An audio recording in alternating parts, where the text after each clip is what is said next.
कार्तिक माह के शुक्ल पक्ष की एकादशी को देव उठनी एकादशी या देव उत्थान एकादशी कहा जाता है। इस दिन भगवान विष्णु 4 माह के बाद अपनी निद्रा से जागते हैं। इस एकादशी को प्रबोधिनी एकादशी के नाम से भी जाना जाता है। इसी एकादशी को चौमासा पूर्ण होता है और शादी विवाह आदि शुभ कार्य प्रारंभ हो जाते हैं। देव उठनी एकादशी के दिन ही तुलसी जी का विवाह शालिग्राम जी से करवाया जाता है।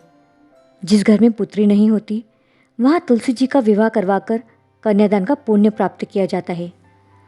आइए अब देव उठनी एकादशी की कथा शुरू करते हैं। एक राजा के राज्य में सभी लोग एकादशी का व्रत रखते थे। प्रजा तथा नौकर चाकरों से लेकर पशुओं तक को एकादशी के दिन अन्न नहीं दिया जाता था। एक दिन किसी दूसरे राज्य का एक व्यक्ति राजा के पास आकर बोला, महाराज कृपा करके मुझे नौकरी पर रख ले। तब राजा ने उसके सामने एक शर्त रखी। ठीक है, रख लेते हैं। रोज़ तो तुम्हें खाने को सब कुछ मिलेगा, पर एकादशी को अन्न नहीं मिलेगा।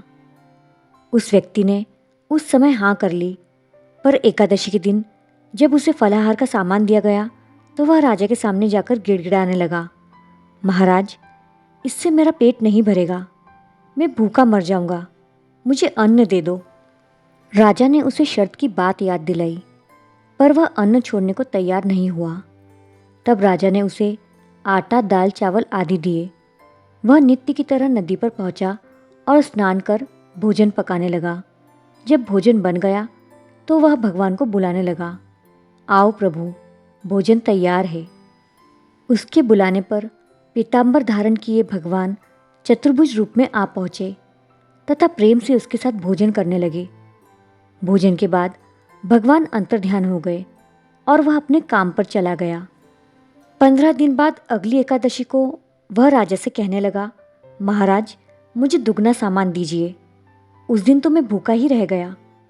राजा ने कारण पूछा तो उसने बताया, मेरे साथ भगवान भी भोजन करते हैं, इसीलिए हम दोनों के लिए ये सामान पूरा नहीं होता।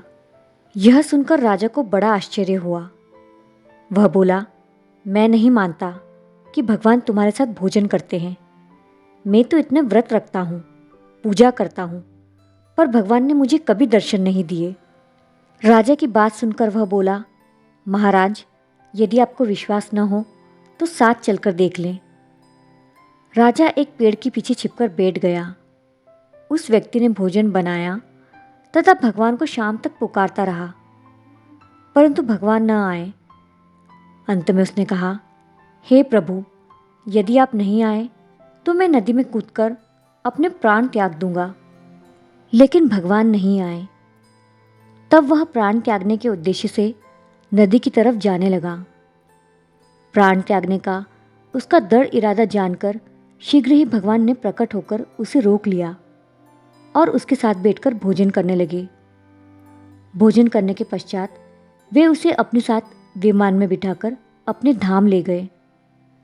यह देख राजा ने सोचा, व्रत उपवास से तब तक कोई फायदा नहीं होता जब तक मन शुद्ध न हो। इससे राजा को ज्ञान मिला। वह भी मन से व्रत उपवास करने लगा और अंत में स्वर्ग को प्राप्त हुआ। हे विष्णु भगवान, जैसे आपने अपने भक्त का उद्धार किया, उसी प्रकार कथा सुनने वाले, पढ़ने वाले, हुकारा भरने वाले सभी का भला करना, सब पर अपनी कृपा बनाए रखना। इस प्रकार देव उठनी एकादशी की कथा पूर्ण हुई।